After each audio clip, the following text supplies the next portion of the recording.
Welcome to Parev TV. Once again, we join you with yet another exciting program, an interview with a great Armenian nobleman, scientist, physicist, and literary personality. His name is Dr. Bedros Afeyan. He is a theoretical physicist, applied mathematician. He was born in Lebanon, moved to Canada, and now resides in San Francisco. He is the president and the CEO of his company, Polymath Research. He's also the editor of literary Armenian news Groong. He's a literary critic of books and films that deal with Armenians and Armenian issues. He also paints, he sculpts, and he writes poetry. I don't know what else we can expect in a human being, but it is a great pleasure for me to talk to you, Dr. Afeyan, Bedros Afeyan. Hey, that's a bad start. We didn't start yet, and you start telling me. I'm the other Dr. Afeyan. I did not know how it was going to be brought up, but since early in the game you bring it up, let me just say, Dr. Bedros Afeyan is the older brother of the very well-known, world-renowned Nubar Afeyan. So now that is out of the way. But Bedros, thank you for joining us. I really mean it. And let me, as you know, tell you and tell the listeners and viewers that the way I came across the interview with you is a poem which appeared in the Groong literary section. It was entitled, "Beirut is Not for Turks." That is something you wrote just after the explosion, the blast in Beirut, which shook the Armenian community in the world, really, and Lebanese. Tell us how you felt about the explosion and what made you write that very powerful poem of yours. Well, it seems to me that there are a lot of, the French word is préjugés. There are a lot of preconceived notions about the Lebanese, about Arabs, about, the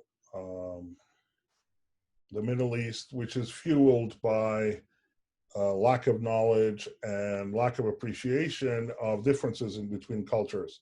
And so I thought one of the advantages of being Armenian is that while we're not, for instance, I grew up in Montreal, as you said, and everybody discriminated against me in school immediately because I was from Lebanon. Now that was funny to me because I wasn't Lebanese. So I know what it's like to sort of feel the brunt of, and these were not even Americans, they were Canadians. And they were Jesuits. I mean, they were supposed to be sophisticated.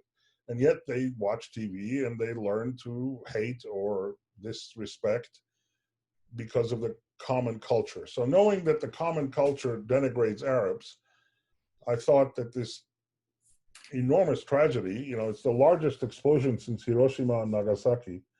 So it's a subject I know something about. So it's not funny. And so I thought, a country that has been molested by its neighbors, that continues to be, thought of as a used,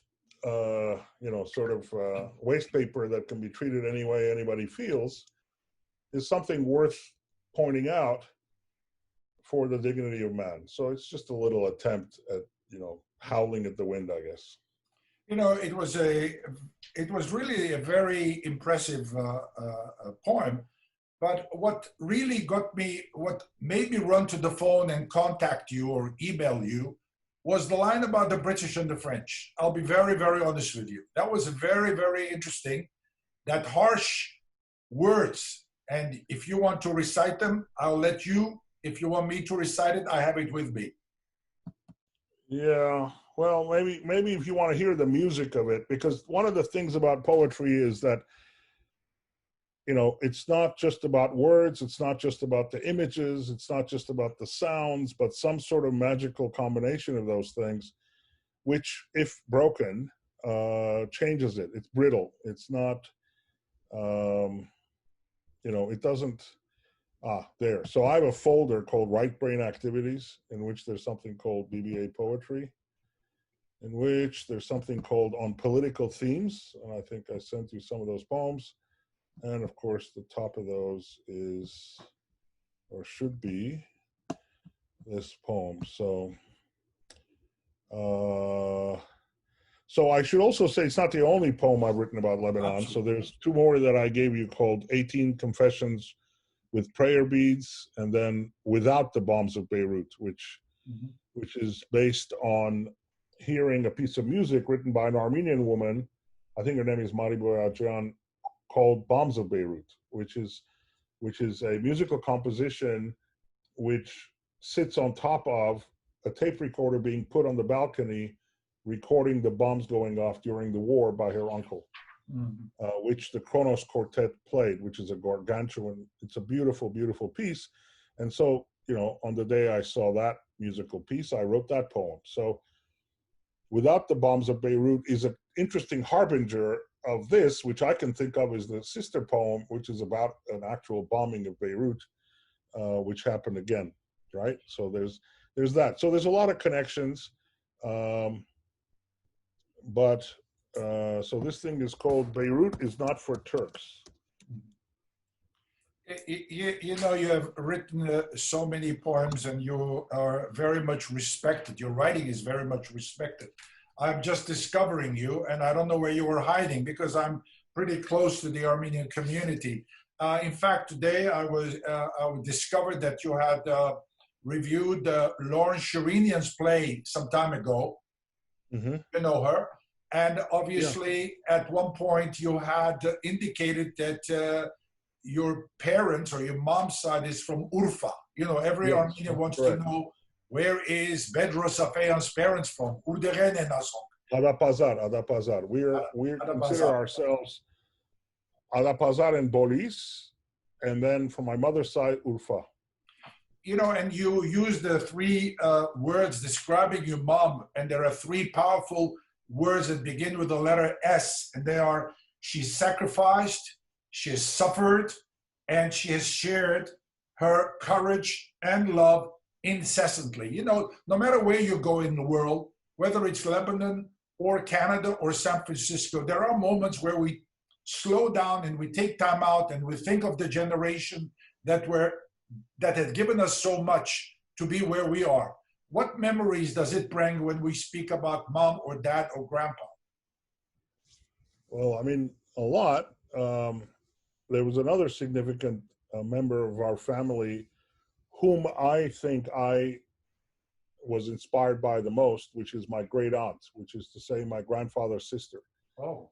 She was a very famous person who went by the name of Tanti. So my father's aunt. Her name was Armenuhi Israelian, and she lived to be 100.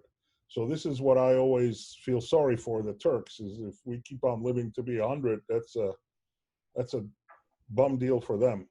And she, of course, grew up in Adapazar, and then she saw everything. She saw the First World War, the Second World War.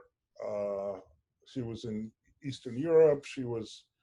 It's just remarkable. And then she lived with us. She was 74 when she joined us in Beirut, because my father had 3 sons, and so to help out mom. And she was an incredibly learned person. So she read incessantly, and she cared. She cared about female hygiene. So this is at a time when, as you can imagine, Armenian old-fashioned women didn't know anything about contraception or hygiene or these things. She went to the Karagözyan Foundation and gave female hygiene lessons, which, of course, a scandalous subject nobody else would talk about. And she did all this, which is a very interesting story that nobody tells, but it means a lot to me, and I haven't written it up. It's because her husband, who was older than her, who was dead by then, had been a doctor in the Ottoman army. Now, I find that stupendously interesting from a historical point of view. So during the genocide, he was in the Turkish army. And what she could say is he made a Garmir Voski every week, was some big achievement. I think the people are being genocided, which of course she was totally against, and her brothers were taken away and all this sort of thing. But he was also syphilis expert. Now, the funny thing is that if you're a syphilis expert before penicillin, you just hold the hand of the guy who's dying. There's nothing you can do. Mm-hmm. So he was looking these generals and trying to, give them a little solace while they were dying, which I figured, okay, is a good way to spend the genocide years.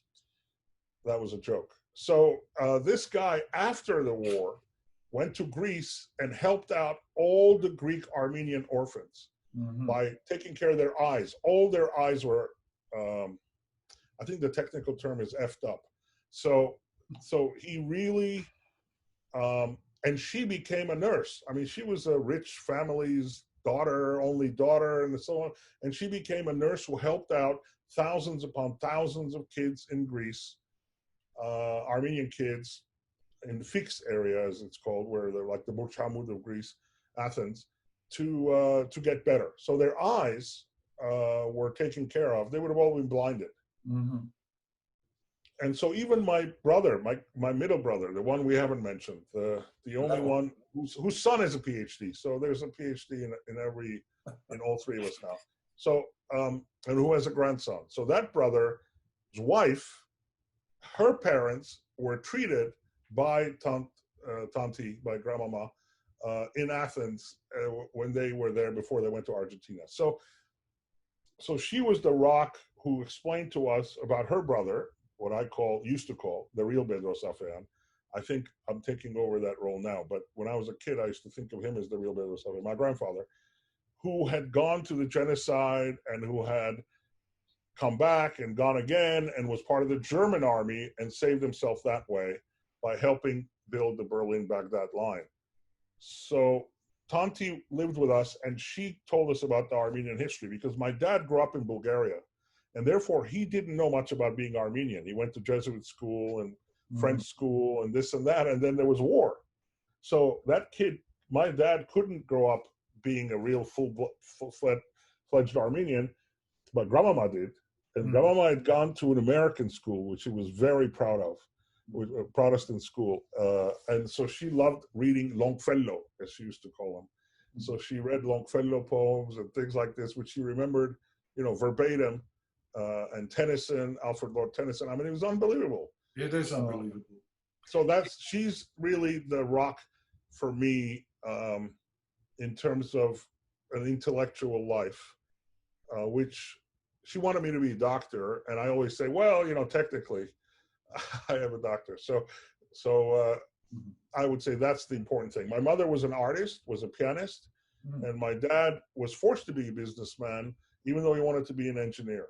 Because in Lebanon, you couldn't be a civil engineer unless you owned the land and made the money on the land, and he was never Lebanese. So he was this Bulgarian guy who didn't know Arabic, who didn't have working papers, who didn't have this and that. So the amount of trouble these people faced is so huge compared to us that, we had it good, and now hopefully the next generations will have it better. You spoke about Armeno-Israeli, and her brother was your grandpa, I believe. There is an interesting story about how your grandpa survived the genocide. Yeah, I know. That's the story I tell over and over again. Yes. I would like to hear it, please.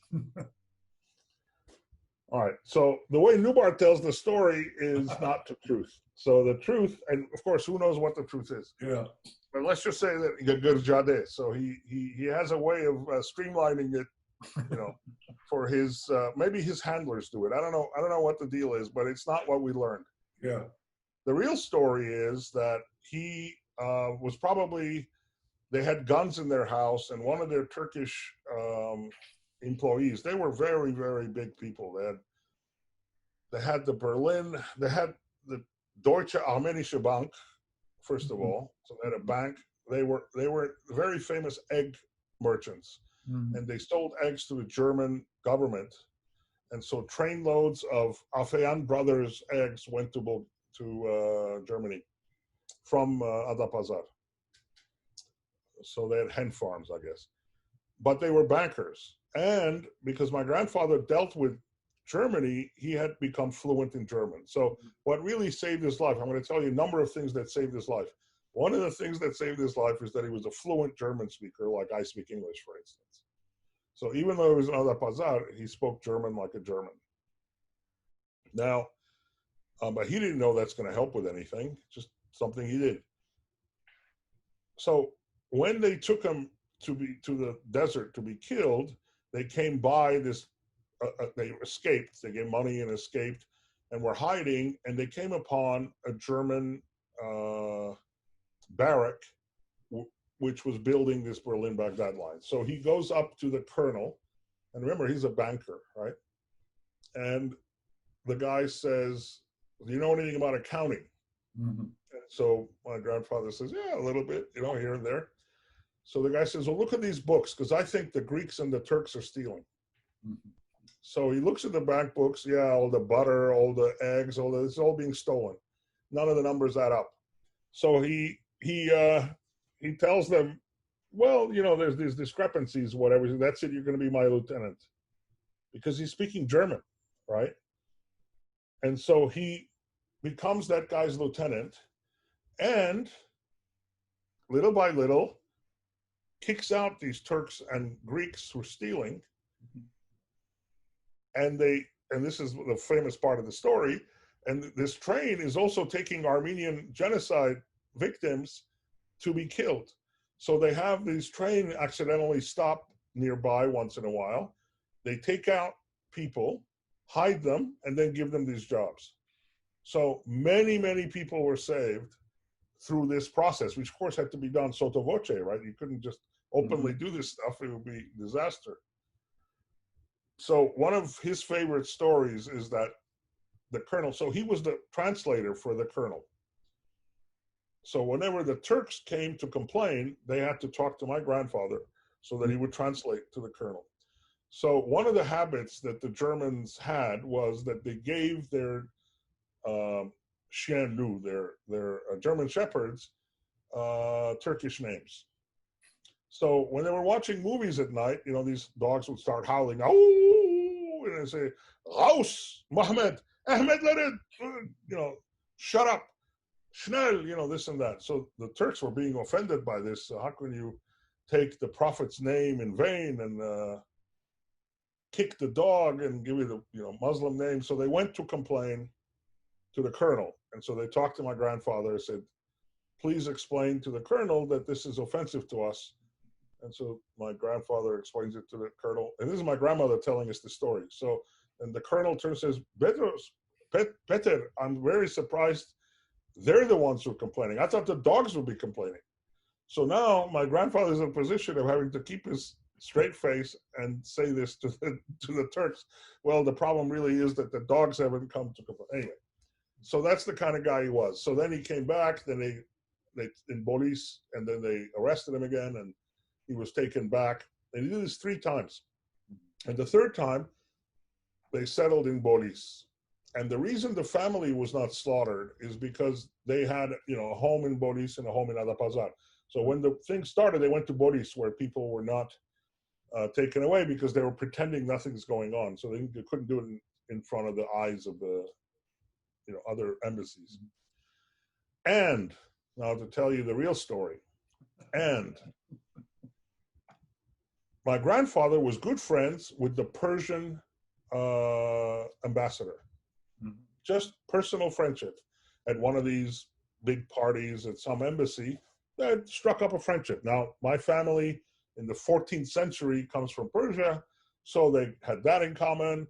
My 3-4 generations earlier, they'd owned boats, ships. Because of those ships, which one of them had gone down in the Gulf of Hormuz, my great-grandfather had to go and get citizenship, whatever that meant, 200 years ago, to be able to get up in court and argue for getting his money back, which he did.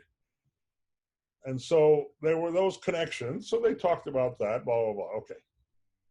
And we are the Armenians from Adapazar who went to Vienna and came back, which is called Nemseler region, whatever. So, they had green eyes. My grandmother had green eyes. So let's not ask about how that happened. But, it is what it is. So they're fair skinned. My darker complexion comes from my mom's side. My brother's complexion comes from my dad's side. So they were friends. Genocide happens. They go to Bulgaria to get away from Atatürk. starting to tax non-Muslims again. My grandfather says, I'm not putting up with this again. I know this is how it starts. So he goes to Bulgaria. Communists come, as my dad liked to say, and liberate Bulgaria from its freedom. So now they want to get out. And there's a rule in the early 50s that says if you can prove that you belong to a foreign nationality, you can get out. Mm-hmm. So they go, why don't we write to this guy and say to the Iranian ambassador of all of Eastern Europe, by the way, there was no Bulgarian, and just say, we used to have a connection. Maybe they're desperate. They're looking for a way to get out. So they write to the guy. It's that guy's son. Uh-oh. And he says, my father spoke, it's all about personal friendship. He says, my father spoke so highly of you, of your dad, my dad writes to him, that absolutely. So they get Persian passports and get out of Bulgaria. It's an absolute luck thing, right? Now they settle in Lebanon. They're not Lebanese. Oh, they go to Greece. Oh, they go back to Turkey. That's the other funny thing. They even try going back to Turkey. I mean, Hayera Pamachesovi. So 4 times in his life, he tries to make it in Turkey. Then, of course, there's a lot of putches going on in Turkey in the 50s. They were having these military putches. I don't know if you know your history of Turkey. And so they feel that's unsafe. Go to Greece. Greece has communist takeover things going on. Okay, that's not safe. So they finally settle in Beirut. So that's how it is that my dad is a young man with a mother, a sister, whose father dies, no working papers, no passport, no, doesn't know a word of Arabic, is stuck in Lebanon. And from that, he made himself into, so he wanted to be an engineer, but how could he be an engineer under these circumstances? So, kind of a remarkable story. There are so many. He had a friend in the CIA, a very, very good friend of our families, who told him Beirut's finished. So in 1975, he told him this place will never go back to what it was. So that was an uncle of ours. We grew up. His son is still a friend of mine. He's in Florida. We still communicate. We're not on the same side of the political spectrum, so it's a problem. But other than that, he's still a dear friend of mine. And he was, by the way, he was kidnapped by the Palestinians. But anyway, it's a long story. The point is, this head of station in Lebanon, who was a very good friend of ours, said, Beirut is finished. Do you really think Beirut is finished now, looking back? So if we're jumping ahead, well, he was right. So first of all, this is 1975. Had we stayed in Beirut, there would be nobody solving the COVID-19 problem today. I mean, it's that simple. Or if the Turks had succeeded, there would be no solution to the COVID-19 problem, which is an interesting thing to think about. Yeah. But anyway, the reason my dad wanted to leave was because he knew that for Armenians, it's always going to be a problem. Because he saw that in Bulgaria, right? Minorities, the way minorities get hounded after a war and blamed, and people look for excuses. So Christians did this. Now, the Lebanese civil war has taken a different tone, and different people have been blamed. But it's not that far from. It's not far-fetched. It's correct analysis. That wasn't what the CIA guy was telling it. The CIA guy had no opinion about whether Armenians should stay there or not. But my dad thought this is not the right place for Armenians. And I believe he was 100% right. There's so much you have done. You have reviewed many books. You have reviewed movies, The Promise, Ararat. You also reviewed, since you brought up Persian stories, Dr. Vartan Grigorian's book, Road Back to Home. Born Tabriz, he conquered all the major institutions of the world. It is remarkable. It is just a remarkable story. What was most impressive about his story? There's so many sides to it. So there is, and I've talked about it at length, but what is interesting is how important Gemaran was for him. Absolutely. And he says everything he learned about how to run an organization. I mean, remember, look what you're hearing. Yeah. This is a guy who was vice president of the University of Pennsylvania, who was president of Brown University, who was solicited with great enthusiasm to be the president of MIT, of Berkeley. I mean, this is just the stratosphere. And he says everything he learned, let me say this again, he learned from Le Bon Chant and Gemaran.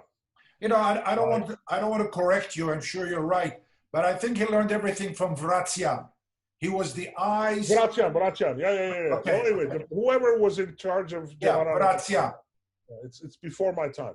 Yeah. So, so you old geezers. No, the point is, of course, I speak as an old man, but that's remarkable to me. That now, what is interesting about that story is that he was kisherotik. He was in boarding school in a place which isn't set up to be boarding school because he came from Iran. Now, so there's two things that are very important. One is he couldn't eat on weekends.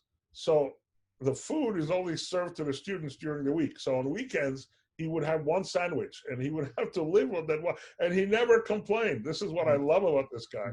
He's tough as nails, right? He put his education ahead of his stomach, which is not something most people would do. And he was a loyal. Also, he was screwing up. I mean, the point is he was a screw up. He stayed in high school too long. He was an extra year, et cetera, et cetera. By the time he went to Stanford, he was 21 or something. So, he had done the Hayaki Dagan as well, which is the whole point of going to Gemaran for foreigners. So he had studied Armenian studies, which is, esoteric exercise in learning Karapar So it's remarkable first, but the most remarkable thing about his life, which is the purpose of the book, which is the way the book is set up as well, is that his father was a son of a bitch who never helped him, who never wanted to teach him, who gave English lessons to other children, but would pay no attention to him. And that is the psychology of motherhood, that his mother died, who doted over him, and his sister, and then a younger bride was brought in. And that bride, just like happens in the tigers and all the animal kingdom, didn't want to have anything to do with the old children. And so the father couldn't pay attention to them lest he piss off his current wife, and was willing to totally throw these. And the luck is that he met a much older French diplomat in Persia who took him under his wing, who is the one who insisted that he go to Gemaran, which then made this guy, again, the New York public library system would not exist today if it wasn't for the man who was saved by a French diplomat to be sent to bed. I mean, that's what I love. It's an amazing story. And as he says, that he got to be in charge of the Carnegie Foundation, whose main purpose is to build libraries all over the world. Talk about that arc. Start off not being able to read one book, and come out, start giving away libraries. It's a remarkable life. Bedros, it's amazing how you bring up all these stories, and you're so well read about this whole issue. Just as you mentioned Armenu Israelian, another person who was very much involved with Vartan Grigor's life was his grandma. It was to visit her grandma. Oh, no, that's right. No, that's true. We have that in common. That's correct. That's correct. So he knew who he was through his grandmother. You're right. And you went to visit her, whatever. But let me ask you, have you ever thought of writing your story? Have you ever thought of coming with a book or a play or something? Maybe. Let me read Beirut is Not for Turks. Okay, I have it finally. I would love to hear that. All right. Beirut is not for Turks. Beirut is not for grabs, for crabs, or the sea monsters for the north. Beirut is not Ottoman, not an automatic toy to wind by neighbors just for fun, for crime, or the howling of infants burning in the sun. Beirut is not for Syrians, not for Kurds, not for tanks and radio jamming rockets of southern friendly neighbors, nor for France and England to wipe their asses ever so politely, sitting in cafes, spying on big Russian bear or their cowboy friends. Beirut knew magic, had flair, belly dancing fairies preparing the feast of gods spread bare. Beirut knew multilingual choral symphonies on beaches and mountains green and white, red with the envy of fangs, foreign, frightened, ruthless, intruders, malicious in their hate. Beirut is bleeding under the failures of its ill-wishers from the Gulf, from the sea, from the air. Yet 18 confessions all together and rare shall sing in one voice once again undeterred. Beirut is not for Turkey to carve up, to dissect, to distract from Iran, Tehran, hell. God bless you. That's all I can say, because it really, really, you know, when you write a poem like this and you put it on literary Groong and you don't know who's going to read, what one word may affect who out there. That poem really brought us together. I'm so humbled by talking to you. Let me go into your scientific world. I mean, it's a very different world. I don't know how deep we can move into it, but tell us something of what you do, if you can simplify it. Okay, so mostly I work in what's called the nonlinear optics of plasmas, or what happens when big lasers interact with very, very hot matter. So very strong lasers, you know, heating up matter, and then with the hope of getting fusion one day, which is this clean form of energy. Mm-hmm, mm-hmm. So one of the ways you get that is you got to put the laser energy in. And the laser, which is a coherent source of radiation, which is to say waves that are all moving up and down together, can cause other waves to move so that the whole thing falls apart. And so those processes, which is called the nonlinear optics of plasmas, the complicated way in which plasmas responds to lasers, need to be tamed. So I've invented methodologies of doing that, and studied it for the last 40 years. And so one of them is called stud pulses, which stands for spike trains of uneven duration and delay, which says take the laser and make it into this thing that the plasma can't know is coming. It's not just turned on, but looks like on and off and on and off, and you fool it. And so it's about machine learning, it's about artificial intelligence, it's about nonlinear dynamics, which is to say complicated dynamics of systems, and many body theory, as it's called, how many particles interact with each other. So it's a very, very rich field, and it has many aspects to it, and that's mostly what I work on, but I work on other things as well. Beautiful. And about sculpting or painting, when did you pick it up? Who influenced you? How did it all begin? Okay, so I was always painting. Actually, the question is, how did I start writing poetry? That's much more interesting, because I used to draw when I was a kid. My dad, as I said, wanted to be an engineer, so he thought he could draw. My aunt could draw, so the one in Greece that we used to go visit. So I liked drawing. So I drew when I was a kid. And then at one point, so whenever I would get, you know, a little bit depressed or anxious or something, I would draw. Mm-hmm. And then I would feel much better, which didn't happen very often. I was busy. So, but once in a while, you know, life catches up with you and you feel desperate or whatever. And so I'd draw, and then I'd feel better. And then I was a postdoc at the University of Maryland. I was 26 years old. And I'd already lived in New York and California and gone back to the East Coast. And I was over a love thing or whatever, getting over it. So I got up at 2, 3 in the morning and I drew. And then I drew a second thing and nothing changed. And I thought, uh-oh, habagilazim, this is bad. I'm feeling very depressed and no amount of art is getting rid of it. And then I wrote my first poem. So, and it just came out. I haven't changed one word in that poem. Just all of it just came out. So I thought, oh, okay. And then I felt much better.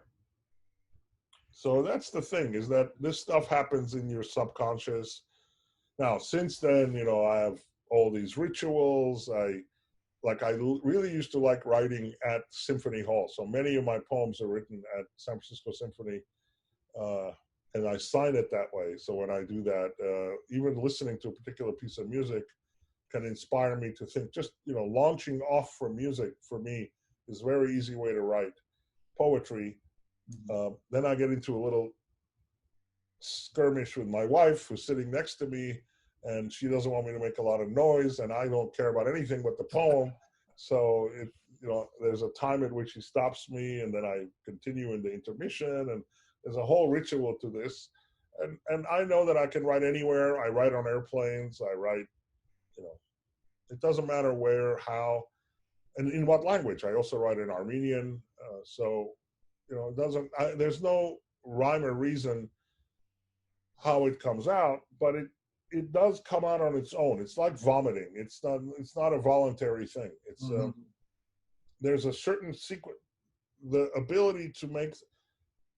The reason most people don't produce art is because they don't know when to edit and when to create, and that's the real tragedy. So maybe being very cerebral helps, because for me, I have to turn off the cerebralness, because I know that's what you have to do. It doesn't matter how bad it is. So if you think about it from a sculpting point of view, there's two ways to sculpt, right? You can build things, or you can destroy things to sculpt. Like the famous Michelangelo line, they said, "How did you sculpt David?" He said, "I just took away all the parts that weren't David in the marble," right? So that taking away business is the way to write if you want. So I don't care what comes out, because I know that my work will be when I go in and I just cut out all the crap, and what I'm left with will be a gem. You mentioned your wife. Is she also a scientist? I understand she works with you. She works with me. She's an electrical engineer by training, and then she was a science teacher, and then she was a school principal, and she's highly literate, and she has very, very strong Armenian knowledge, and she used to write beautifully in Armenian newspapers in Lebanon and in LA, where she's from. So in fact, she had a column where she would translate science articles from Scientific American or New York Times into Armenian. But the Armenian was so powerful and pure that people used to read that column who, let's be honest, Armenians don't know much about science, didn't really care about science, but they cared about the Armenians. So she had fans all over the world who admired the purity of her grasp of the Armenian language. So it was very nice. I've written many poems where I've translated some of my English stuff to Armenian with her help, and vice versa. So she has strong opinions about how things should be named, and I have other opinions. So we can make a nice go of it. And also we play a game, which I wouldn't be able to play with anybody else, I assume. So the game we play together is a linguistic game that I created, where you take a word or a phrase, you think of each syllable in whatever language you want. If you're smart, not the same language. So you take each syllable and you make something of it in some language. And then now you think of that word as something completely new, because it means something else, because each of those syllables means something else in a different language. And you come up with that phrase, which will be usually nonsensical, like, you know, the apple's dog was blue or something. But if you think about it enough, you have to recover the word that it came from. And she's very good at it. So we play this game together all the time. Anybody else knows this game, or is it just you two? No, you got to create a game you play with your own wife, which nobody else can participate in. We smoke the rest of the world. So, like you will say, so let me give you an example. So name an opera where an umbrella plays a significant role at a wedding. An opera, umbrellas, roles a specific role. See, this is a nonsensical clue. However, if you know how to look at it, then you'll say Jovanotze de Figaro. Oh. You definitely lost me for that. Yeah. You have to know a certain number of names of operas. and then go through them and say, if you played with one syllable somewhere, could you turn it into, see? So the idea of an umbrella being important in opera is nonsensical. There is no such thing. However, it includes to Jovanotze de Figaro. You know, that's an example. You know, it's just amazing talking to you. I'm learning so much. The Armenian world is changing every single day. The whole planet is changing. But when you speak about the purity of the Armenian language, the writing of your wife, what are your thoughts when we in America are losing it definitely, and we don't have a single newspaper editor who was born and raised in America, and that we are not able to bring or continue to promote the Armenian language? Forget the purity of the counterexample to that is Montreal. So Montreal, if you go that route, Montreal does have Armenians who speak Armenian and who are born there. Who are born there. Fluent. As well as LA, by the way. So except for LA and Montreal, it's hopeless. It's never going to get anywhere. You're talking about recent immigrants, Montreal and LA. No. I'm talking about, let me be more general than that. In Montreal is the only place I lived in where Greeks who were born in Montreal speak Greek, and Armenians speak Armenian, and Italians speak Italian, and there's no problem. Because of the proximity, you know, it's Montreal is not a normal mindset. It's not just proximity. That helps. No. I mean, assume I know something about this. Okay, it's my hometown, so it's not just that. It's the mindset. It's that a culture that already is formed on 2 languages can tolerate a few more languages. I have, Ukrainian friends from Alberta who went back to Alberta so that their kids, they were growing up in LA, would not just be assimilated and grow near the church and near the language, and now they're all Ukrainian speaking Albertans. So it's really not an Armenian phenomenon. It's a Canadian phenomenon. We should give it credit. The country is tolerant. It's not racist. Now, indigenous people have some problems, but they have to be dealt with. In the US, racism is baked in, as it's in the news. You don't need me to tell you. And so removing racism as the mindset, no Jews or Armenians need apply, signs like this, which used to be on walls, or no Indians, dogs, or Armenians allowed in this bar. People who get away with this sort of thing. I mean, if you think, I was just thinking the other day, by the way, and I haven't thought this through very much. If you think of your ancestor somewhere, you don't think of them as wearing a pistol, right? Right? Right, absolutely. Anywhere in the world, Paris. Yes. Greece, yeah. What do you think Americans think of their ancestor in this country? There's a guy wearing a couple of revolvers walking around. I mean, it's an extremely aggressive thing. So it's a different culture. It's a different culture, It's getting a little bit, let's go back to Armenian life. My question is, when were you in Armenia last time? Okay, I was there once in 2005. Once? And once in 1972. What do you think of what's happening there? I hear people I know who go all the time tell me that it's getting much better. I can tell you that I don't like hearing Russian being spoken in the streets of Yerevan. That I can tell you. But it's slowly fading. And the young kids like to speak Russian. It's understandable, but it's also deplorable and worrisome. But half the population works in Russia. And when they come back, do you expect them to speak English?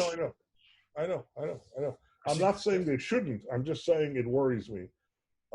The schools, I think, first of all, as far as the language is concerned, we have to be careful about this Russification of the language, or the communistification of the language in the 1930s. That's just got to go. Calling Yerevan, Irivan and stuff, that's just, somebody ought to get slapped for doing that. That's preposterous.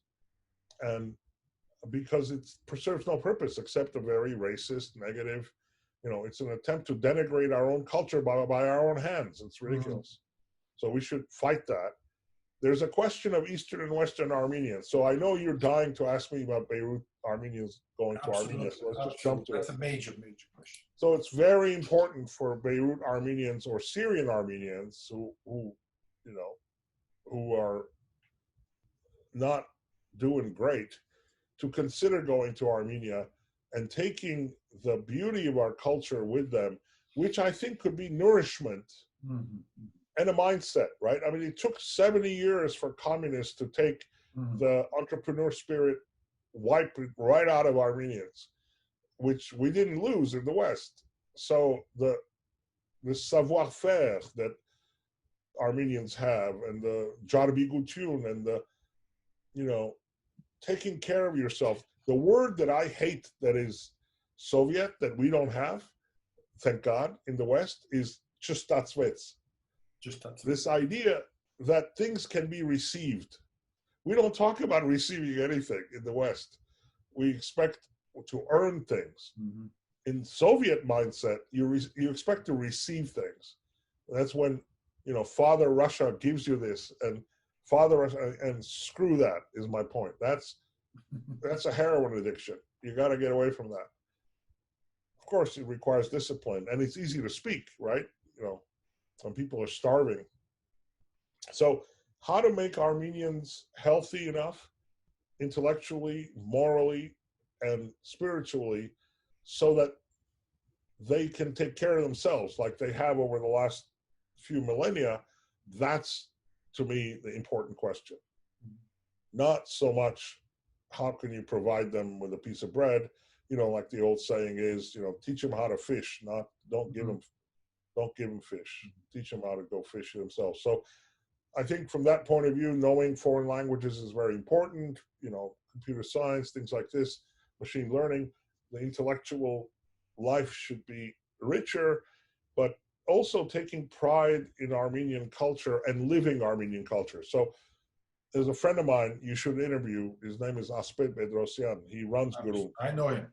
Yes. Yeah, so Asped and I, a long time ago, when we were one of the first few people doing Ararat, which was a electronic way of talking to each other, we said we need it so we can live as Armenians. So in our daily lives, there's something Armenian. So if I write, or if I paint khachkars or something like this, it's an attempt, it's a little clin d'oeil to keep something Armenian alive, not just look back and so, the old Armenian way and the old thing. So for instance, I do all these khachkars, which are multicolor, right? With bursting colors. Well, there's no such thing, but I want it to be beautiful with today's standards, not by the standards of 14th century. This morning I was talking to some friends, and the two major issues for topic was the Beirut blast and also Nikol Pashinyan's appearance on Hard Talk. Have you seen him interviewed? I've written about that. What do you take? What did you write?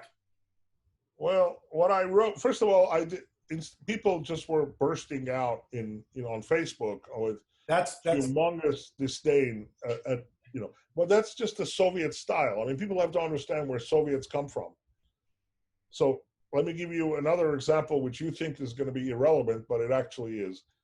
So Solzhenitsyn, Alexander Solzhenitsyn, the famous dissident, used to get into trouble in the US because whenever somebody wanted to interview him in Vermont, he would send them questions and answers.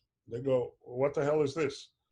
That's what they were used to in the Soviet times. An interview was one where if you agreed to it, you wrote down the questions, you wrote down the answers, and you gave it to the guy. And the best you could hope for is that some of that would survive. They wouldn't just edit it any way they want. But he wasn't trying to be insulting. It's just what he was used to. American journalists took that as a supreme insult. Same way, these people who are just so upset with this jerk-off in the BBC trying to get clickbait, asking preposterous questions, which are outlandish. it's, the old joke in the US is, when did you stop beating your wife? This question has no answer. There's no way you can answer this without incriminating yourself. So that's what he was doing. It's an old trick, right? So when are you going to apologize for what you did to the Azeris? He did spectacularly well. So I thought he was magnificent. I think we are not the one responsible. We are good. And I'm sorry, I'd like to tell you that you're being belligerent. I'm not being belligerent. You're being belligerent. So it was fantastic. He just took this. He wiped his arse with this guy. It was perfect. But to Armenians, who are extremely thin-skinned, the fact that somebody's asking a question, just like Solzhenitsyn, who couldn't believe a journalist would have the chutzpah to ask a question as opposed to just take the tablet, he's given. They just got to get over that. And I think that guy screwed up. Anyway, if you do some studies on him, you realize that he's hidden information about Turkey that's negative from interviews. He's taken it out. That's all online. So he is agenda-driven. He's desperately trying to create, he's trying to act like he can get at something that nobody else can. I find that despicable and unprofessional. But I thought Pashinyan did well. What did you think? Well, I'm asking myself, did he know what he was getting into? Did his advisor tell him or knew what he was getting into? Hard talk is not a choir you face. It's a hard talk. I mean, anything goes. Was he prepared? I think his English was very, very impressive. I really, really think so. And I think he also made a bunch passing of grade. mistakes. It's not. He made a lot of terrible mistakes. But that happens. Oh, he gave all the wrong numbers. He said Artsakh is 18% Armenian, stuff like that. So but he was being really cooked. I mean, the guy was just cooking it, and I thought he resisted the heat pretty well, turned it back.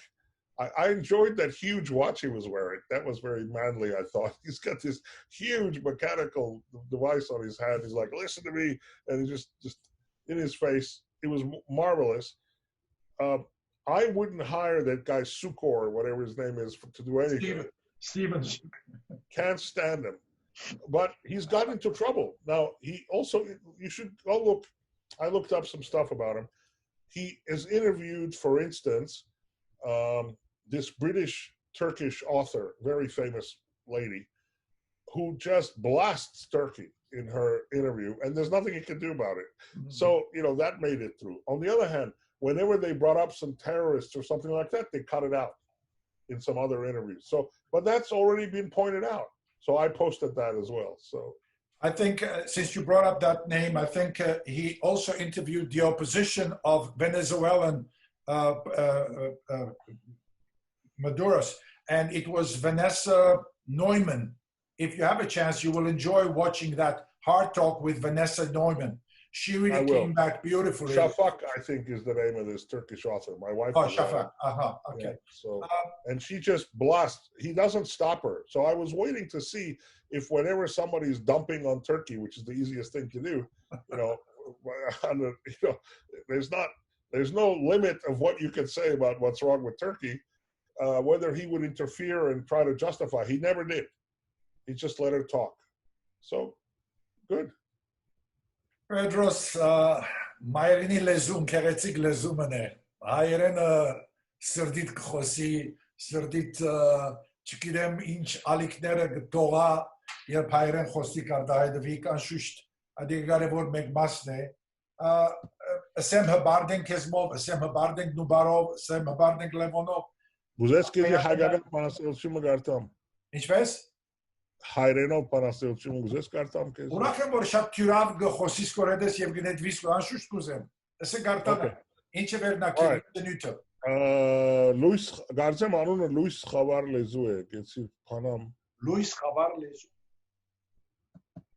Սիգա։ Ինչու՞ չես հրադարագեր այս գրությունները։ Հրադարակված է։ Քիրքի մեջ, քիրքով հրադարակված է։ Հորիզոն բարբերատերտի մեջ հրադարակված է։ Կամ ով ես դու առաջին բանաստեղծությունը որ երբեք գրեցի հայերենով Ovestու։ Գոչվի Ovestու, որ ինքսինքիս կհարցնեի, որ ես իրավունք ունիմ հայերեն կրելու։ Ահա։ Այդ հարցը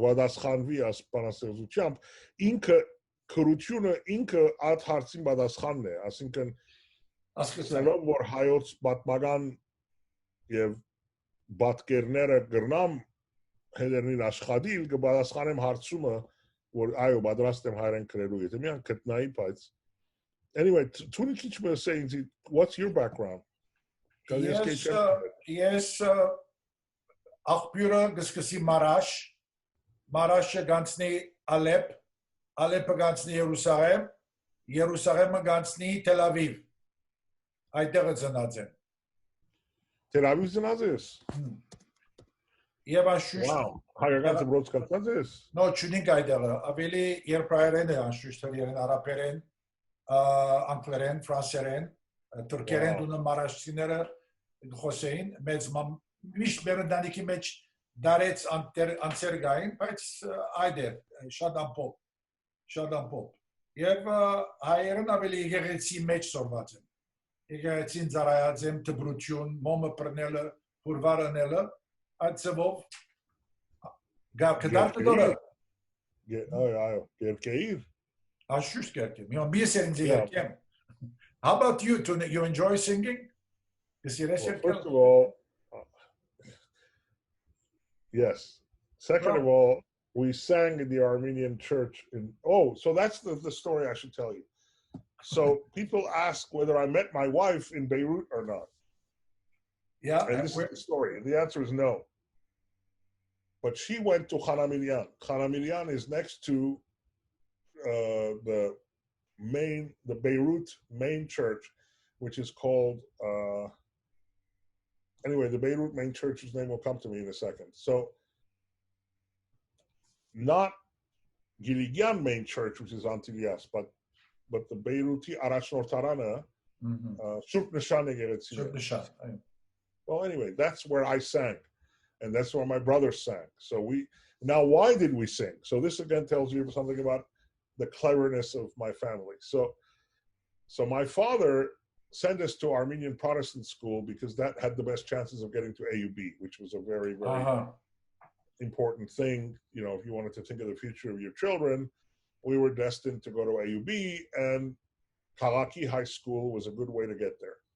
Okay? However, he didn't like the fact that Kruchtis Kedembein Aspochagan Irens Karosnerov Amenor. Եվ ոչ միայն ամենօր, այլ գիրագի օրերն ա։ Սիպամեր շաբաթը մեծ անգամ գրեք կորասի գա։ Դակավին գիրագի ավետի կան։ Սեր որ եգուր մերի գերեցիներ տան։ Չեգը սեին, չիգա դանք բան, պետք է հոս կան։ Because the whole point is they're trying to indoctrinate you. And so they couldn't say no. I mean, it's a Christian church. So they could say, okay, they wanted to up the ante. So the ante was that you had to be a tabir. Serving, yeah. Remember, their Sunday mass is half an hour long, and it's 5 minutes from our home. While our church is half an hour from our home, and it's 5 hours long. So my father had the great presence of heart. Go, my sons will become tabirs. I'm like, wait a minute, buddy.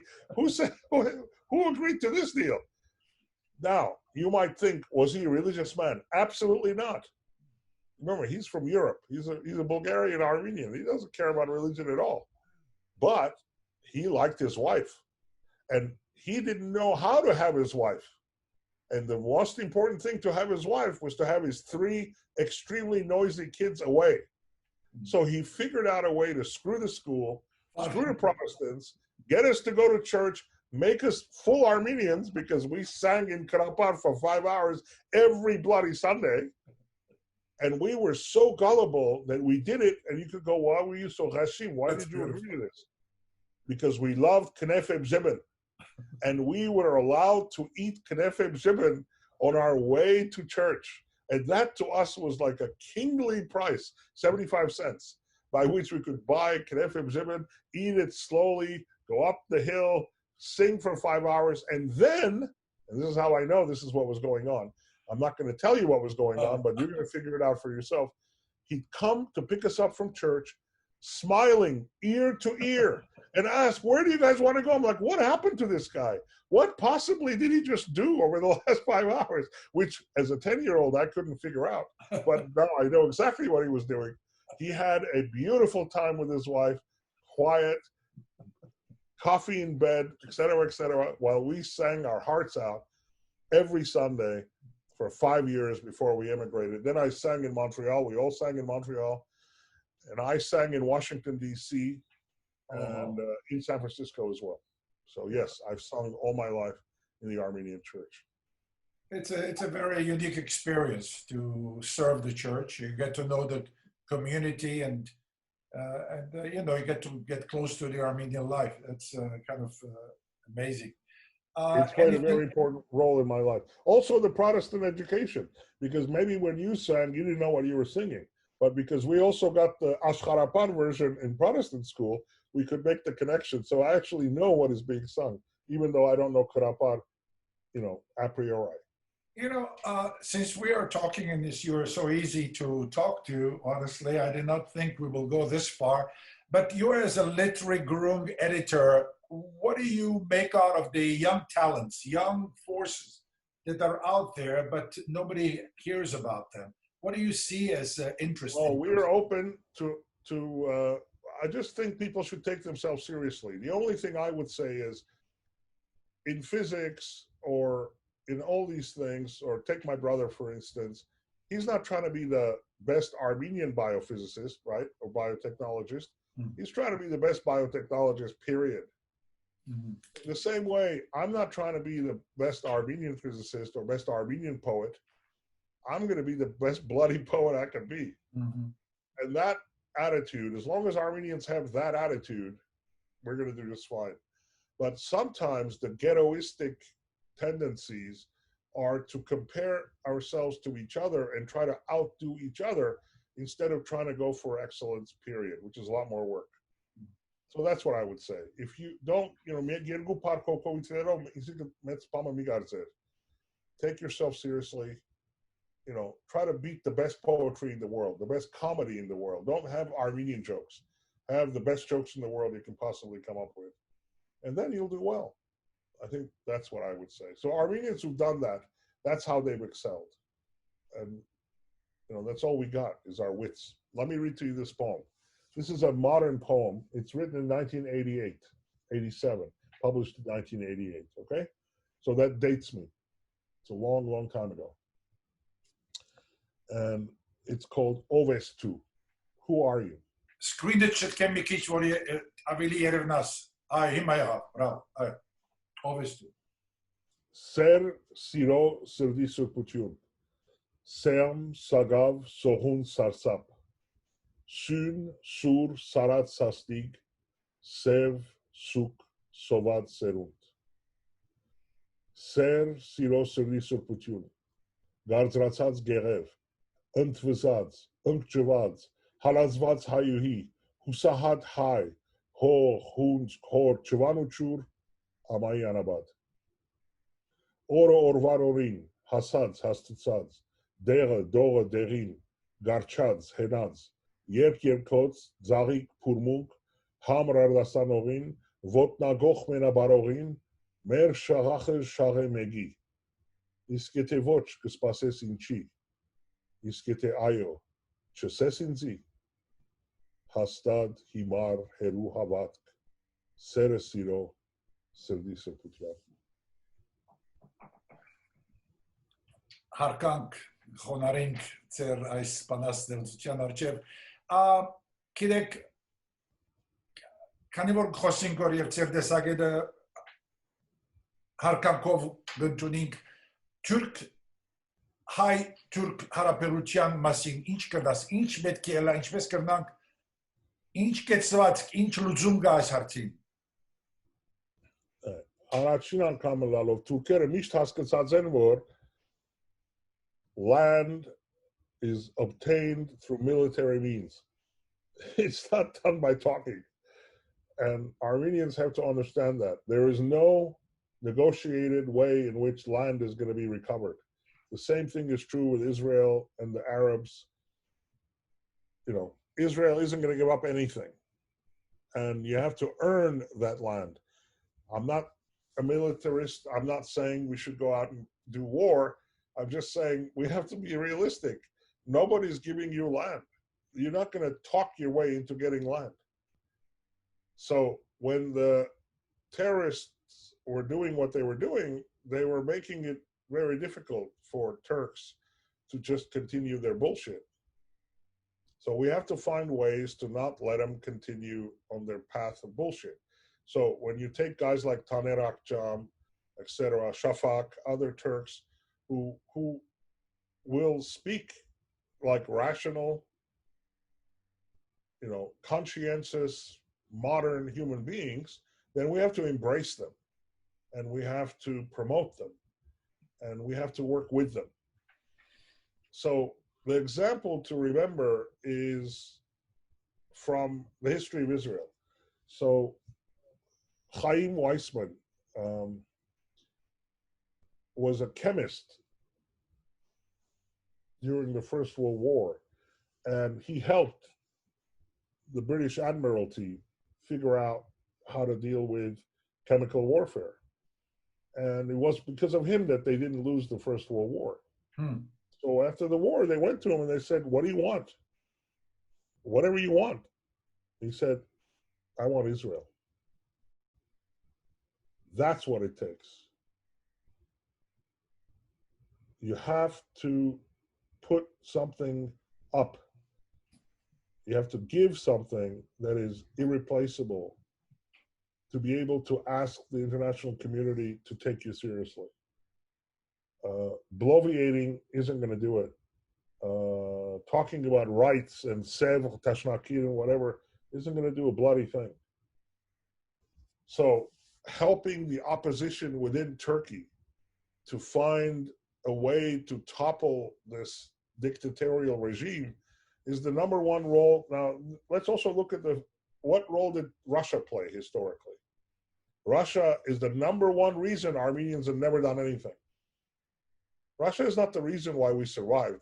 Russia is the reason we've never done anything. They stopped even Project Nemesis in the 1920s. That was Russia saying, "Don't, because we're going to bring Turkey over, and then we'll figure it out." This feeling that Russia has had that it can manipulate Armenians any way it wants in order not to piss off Turks is a problem we can solve. We have to put our demands ahead of just being the garvachentzor, the kicked around ball of the geopolitical interests of much larger countries without losing track of the fact that they have those interests. Don't blind yourself. So Armenians tend to, have these huge emotional responses instead of rationally realizing there's a chess game going on and you better play the pieces you have and optimize that and not try to dream up solutions which are way beyond the realm of the possible. You spoke about land, fighting for land, and you have to fight for it. But how about genocide recognition? Do you That's think what Turks believe. Turks believe you fight for land, and they're right. Okay, genocide recognition has to come, but you have to ask yourself, why isn't it being recognized? They don't want reparations. They're trying to make sure that they just push this as far away as possible. So by the time they do, like for instance, when the U.S., again, you always work with analogies. Take the example of American Indians, right? So the Americans finally admitted there are still records that are completely closed as to just how they were systematically killing off Indians in the forts, that you see in movies, these cowboys, those are all sealed records. That's 200 years ago. So what are you talking about? I mean, people don't admit, now, not just because Germany happens to be such anal retentives that they kept complete record of everything they were doing. each they wrote down, so that those records exist. Chapter and verse, every village, every sock, every hat, every skin that they burned, you have a record of it. That's not how these things are done. So, do we want recognition? Absolutely. I've written hundreds of poems on this subject. Every year, go back to Groong. Every year on April 24, there's an Armenian poem. In fact, on April 24, Groong only publishes one thing, and that's my poem. Okay? So, Groong goes silent. Usually there's 1,000 news items every day. That day, there's nothing except one of my poems. And we've been doing this for 20 years. So, you know, we can ask and we can teach and we can instruct and educate. But the bottom line is you have to understand why they're not doing it and this is what Hrant Dink was doing. He was trying to understand it from a Turkish point of view. I don't share his views. I'm just saying I appreciate that he could bring that to the table, right? So we have to understand the Turkish point of view. We have to understand why they're playing what they're playing and help them see the light. Help the Kurds, help the Arabs, take Lebanon. This is what that poem really says. Why do you think the poem, the port was blown up? And I'm talking about the next, I'm a chess player. The one thing you didn't mention about me. You know, it's the next move that matters. The next move is Turkey is making huge inroads in Lebanon. Absolutely. And nobody knows about this. In Tripoli, etc. And I knew that this bomb will be a new opportunity. Just happened. The U.S. said it's not going to help, right? Turkey is more than happy to help. What does that mean? You think they're doing it for humanitarian reasons? They have more political prisoners than anywhere else in the world, and all of a sudden they're going to help Lebanon for Lebanon's sake? Absolutely not. If they help Lebanon, it's for Turkey's sake. And I want my Lebanese brothers and sisters to know about that. That's what the poem really tries to say.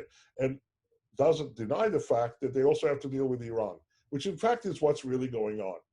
They're looking for places, whether it's Libya or Lebanon or the Bahrain, or to fight the Shia-Sunni war. That's their problem. But Gerwach Sorelal is a thing we as Armenians understand. We shouldn't let the Lebanese become the next, you know, soccer ball on the geopolitical arena, which is just kicked around for no purpose until it deflates. That's what's happened to that poor country. So I feel sorry for it.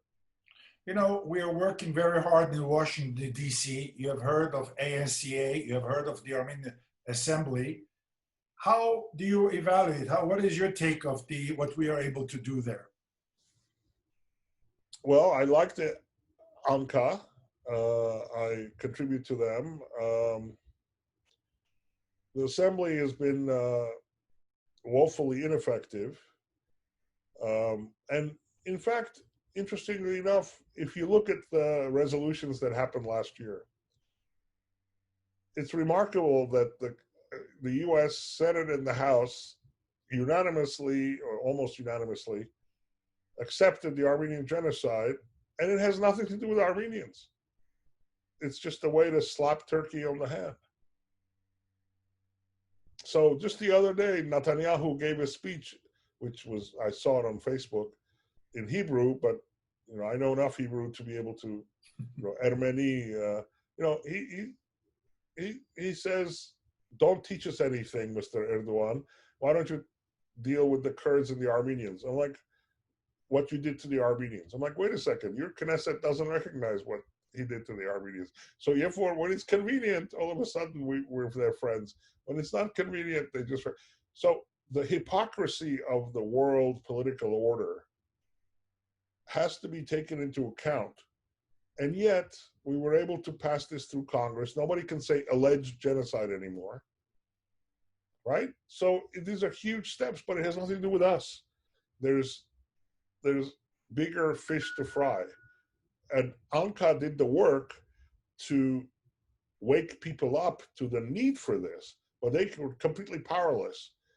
While Turkey's belligerents finally brought our Congress to do the right thing. So there's a lesson there, right? I don't know. What do you think?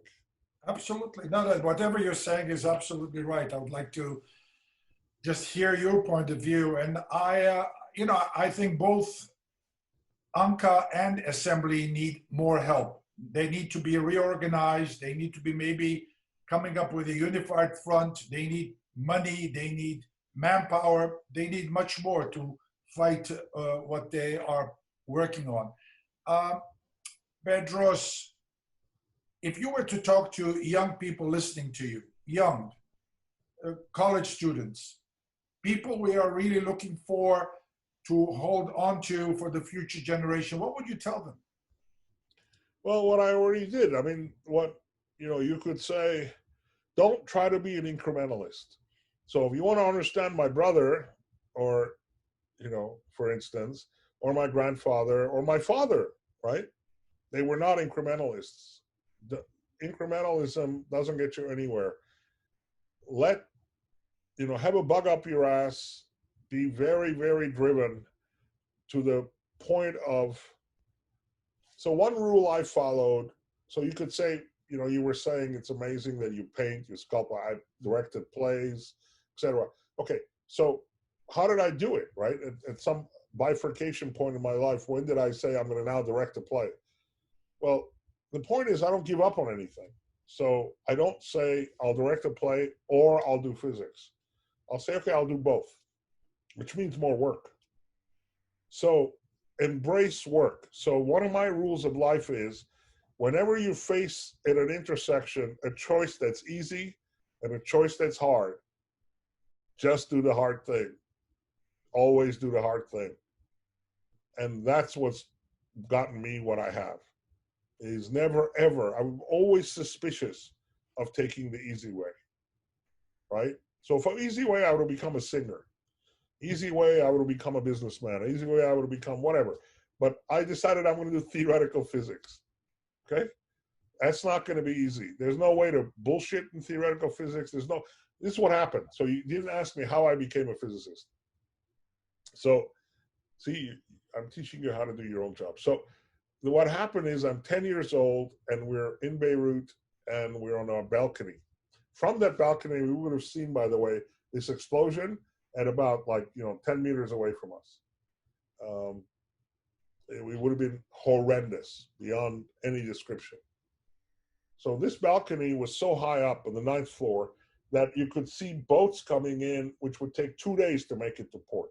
I mean, that's how wide the beauty of the Mediterranean was in front of us, okay?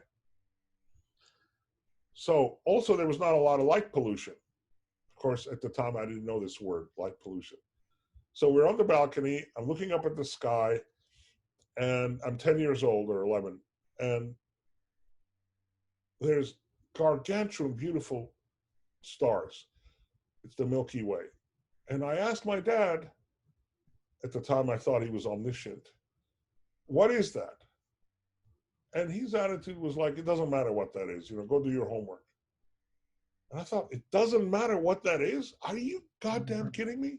Mm-hmm. So I had this realization right away, and it's an unbelievable thing that this happened, but I'm like, wait a minute, you will talk about how your neighbor did this and did that and didn't give you this and the bank didn't give you this stuff, for sure. And if I ask you what the stars are, this doesn't interest you. And then if I asked him, how does a light bulb work? He didn't know that either. I'm like, wait a second. You don't know how technology works. You don't know how nature works. And you're completely obsessed with human endeavors. Now, my suspicion was there's something wrong with caring about what humans are doing. I'm not interested in humans. I'm interested in knowledge. I want to know things for what they are and why they're not the way they could be. And this is what Nubar does. So Nubar will say, he will ask, what would make this a better world? How can we get there? He doesn't say, how can I take the next step? How can I write one more paper? How can I put my name on something? That kind of living isn't for us Armenians. And this, by the way, is beautifully described in a short story by Soroyan that I think you should read, called The Theological Student. I love this story. There's 2 stories by Soroyan I love. The Theological Student and The Foreigner. They both are vast life lessons. And I often read them out loud and to people or whatever. They kill, okay, in their wisdom. But read the one called The Theological Student and about his uncle Khosrow and so on, and you'll see exactly what I just said. He'll say, what are Armenians, what are Greeks, what are Greeks? It's remarkable. So that's what I would. You read these stories, be inspired by the greatness of others. Don't be a nationalist chauvinist. Don't, my favorite kind of music is classical music. It's not Armenian, stuff, which I love, but it's not enough. My favorite poets are English. My favorite playwrights are American. My favorite authors are Russian. But, I'm Armenian. I'm proud of it, but I'm not just Armenian, right? So I try to be the best I can be. And if everybody does that, this will be a fantastic planet.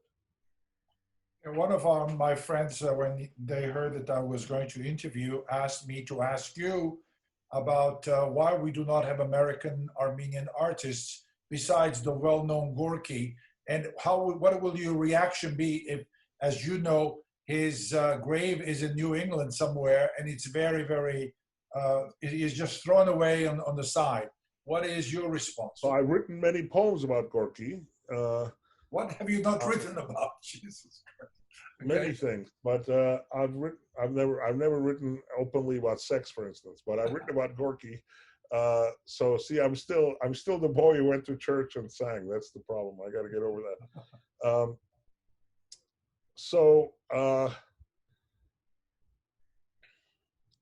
Vostanik Adoyan. So his is an interesting story. He told everybody he was a relative of Maxim Gorky. Mm. You know that, right? Yes, He told people he was a cousin of Maxim Gorky. Yeah. But that's a pen name. How can you be the relative of a pen name? Yeah. This is like if I say I'm related to Ronald McDonald, this just doesn't make any sense. Yeah. So and people bought it first. Second of all, his wife didn't know he's Armenian. So until he was dead. So, it's just, look, his Armenianness is an extremely weird thing. He was definitely crazy. He was definitely Tishvaragan. He had suffered so much, and at the hands of Armenians. So first, his father rejected them. And when he came to the US in Boston and tried to reach out to him to get stuff from him, the guy wouldn't respond, wouldn't help. And in fact, in Armenian Sirjarans in Boston, he would sit down and give away paintings for the coffee. This is not, so the lesson for Armenians, it's extremely important lesson there, is Chukharchetznel, our artists. Mm-hmm. So I'll tell you again, I spoke highly of my parents and so on, but now let me denigrate them a little bit for you. One of the odd things about them was that they always spoke very highly of art as long as we were not artists. So my mom is a pianist, but she would have been appalled if I'd become a singer, which really is what I should have become. Because Shat Mechke, Haya Adang Abri Tishvaragan, she adored Chopin, Schumann, just would love, and Bach, just love them. But her biggest compliment was Sastik Harust. Mezaharust. Sastik Mezaharust. Like, you know that Chopin was not Sastik Mezaharust, right? So the poor woman, Armenians happen to have this double standard. My son can become, look, Jews, same thing, Chinese, my son can become rich, but art is wonderful. Let's get over that, right? If our kids want to do art, let us push them into art. If they don't, you can't have double standards. That's the problem, is that small-mindedness stops us from encouraging our own artists. And so Vahe Berberian every Sunday talks about this. I don't know if you watch his show, but it's wonderful. Zunastin Shidakosing, talks about how wit, comedy, art, theater, these things are not taken seriously at all. But look, in Dickens's time, nobody wanted their daughters to become actresses. That was the same thing as being a prostitute. Mm-hmm. So, it's the same thing. All cultures have double standards. Somebody else's entertainment is great as long as it's not my daughter who has to get up on stage and perform. That's scandalous. So the moral fabric of Christian piety has a tendency to destroy a lot of beauty. On the other hand, I'm not a big believer in hippie lifestyles either. So, even the kibbutzes in Israel have failed. So, right? They tried that. So, one has to use one's power in moderation and keep options open. That's what I'd say. When I mentioned Gorky, I also asked, how do you react to the fact that his grave is somewhere in New England, and nobody cares? The grave doesn't matter, right? To Armenia or the something? guy committed suicide and nobody helped him. After he committed suicide, it's a little bit like Yossarian.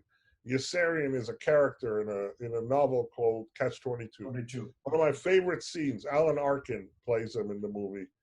Okay, now I'm dropping names, but these are all great actors. So Alan Arkin gets into this airplane where there's this dead kid, with his guts open. And he's talking on the radio, describing what he's doing. So he says, he looks old. He's a little kid, right? In a bomber with his guts all open. So he says he's old. He goes, old? He gives the name. He says, 22. He says he's dead. How much older can you get? So that's the point, right? Arshil Gorky killed himself at a very early age. He was beating his wife. He was a drunkard. He had broken his neck. He was afraid he's not going to be able to paint again. Anyway, as I said, I've written all this many times in many poems. The Armenian community couldn't help a guy like that. It's very difficult to help a guy like that. Jackson Pollock killed himself. Many artists, Van Gogh might have killed himself. So, that's my hero. So it's not in their 30s. So it's a remarkable thing is that how the hell did I survive to be 61? That's the real question. I mean, it's just that I find miraculous. But other than that, I understand artists, burning their candle from both ends and then being left with nothing.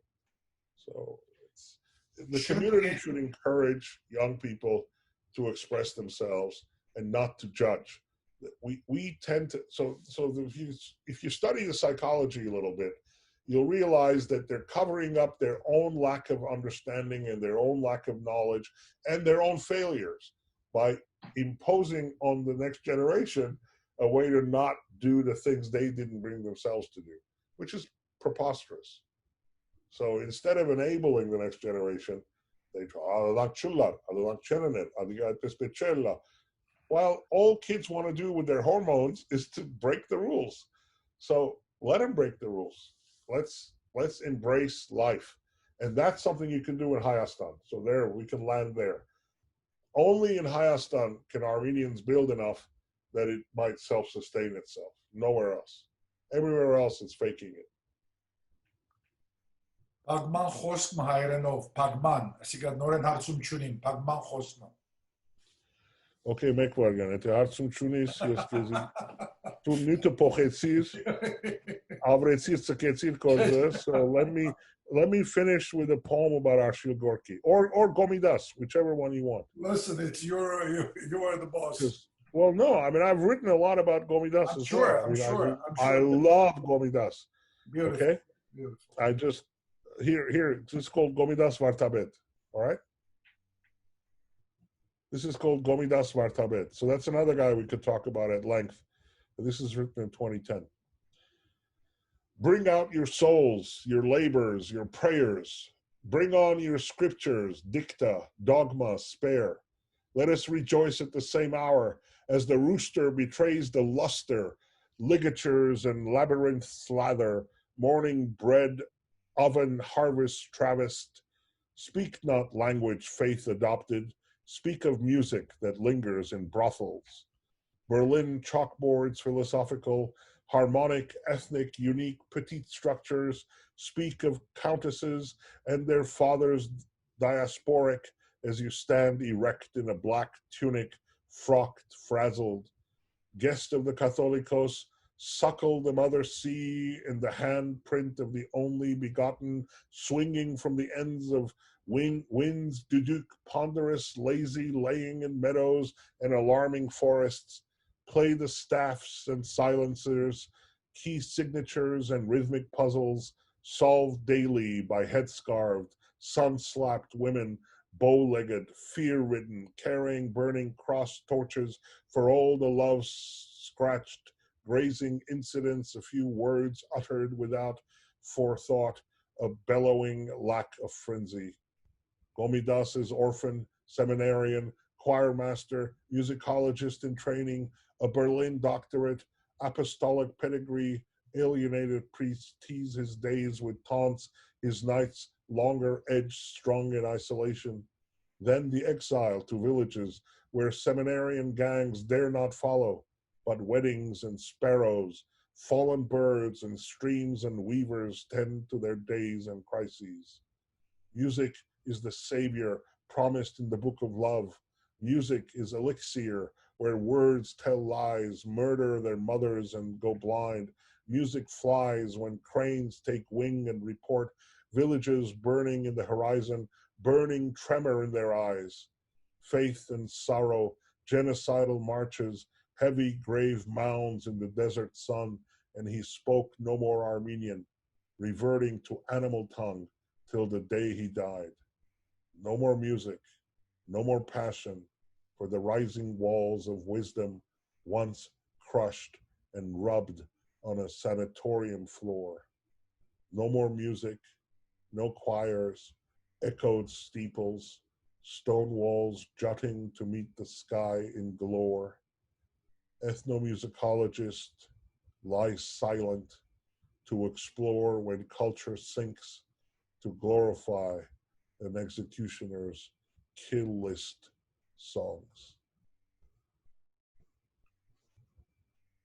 Dr. Bedros Afeyan, անգեղձորենսեմ, պետք է ծեր ցայնը հնչվի մեր ազգային խորաններուն վրա։ Ծեր միտքը պետք է հասնի ժողովրդին։ Հուսանք այս հարցրազույցով ժողովուրդը ավելի մոդեն ցես ջանչնա եւ ինչու՞ չէ նաեւ ծեր խրադը ընդունելով ավելի զորավոր, ավելի բայզա օրեր թիմավորենք։ Շատ շնորհակալ ենք։ Merci Cézi. Ուր գնամ գտնել աս ուր պիտի ելնե այս Yes, քեզի այս եղածին մեզ վիդեոն I'm not going to edit it, I'm not going to touch it because it went flawlessly and it will be a link and you will get it very, very soon. Okay, thanks a lot. You're a wonderful man and good luck with you. I'll watch your other ones. Հաջելի էր խոսիլ ծերդ, անգել և շատ թեթև բան ունիք, personality շատ թեթև է։ Այդ ստեր մեծության վրա թեթևությունն արդայր դա, շնորհակալություն։ Խապեմ գոր։ Okay, be good. Bye.